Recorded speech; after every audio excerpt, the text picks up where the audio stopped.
course, this March is Women's History Month, and today Kern County's Hispanic Chamber of Commerce is celebrating the contributions of Latina women in Kern County. Eyewitness News reporter Leslie Molina tells us more about this event. Leslie, how was it? You know, Michael, that's some pretty good advice. Most of this meeting was about Latinas in business and leadership. It was also an opportunity for many to share their journey and say some things they've learned along the way. You know, we have to take up space and we have to learn to use our voice. And so that's what I'm starting to do now.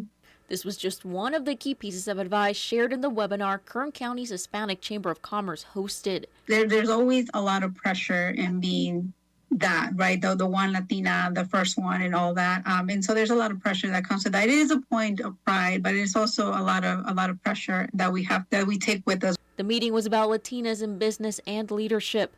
There were 5 guest speakers, all working in different industries. From higher education to the medical field, others were CEOs and lawyers. Each one shared their journey and the challenges they had to overcome to get where they're at today.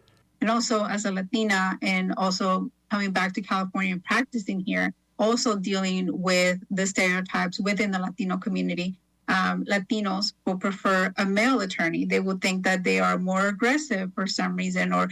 But these challenges were also internal. Many shared the mental hurdles they had to overcome.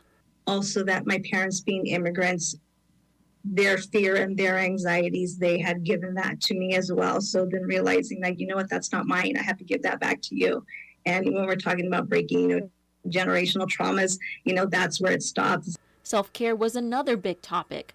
Many shared how essential it is to take a break to avoid the much dreaded burnout. It really is giving yourself the permission to rest.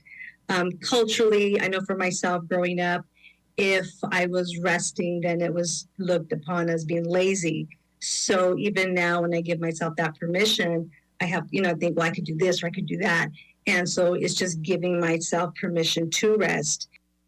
These are just a few of the key words of advice that stood out to me. This only covers a fraction of the meeting. In studio, Leslie Molina, Eyewitness News.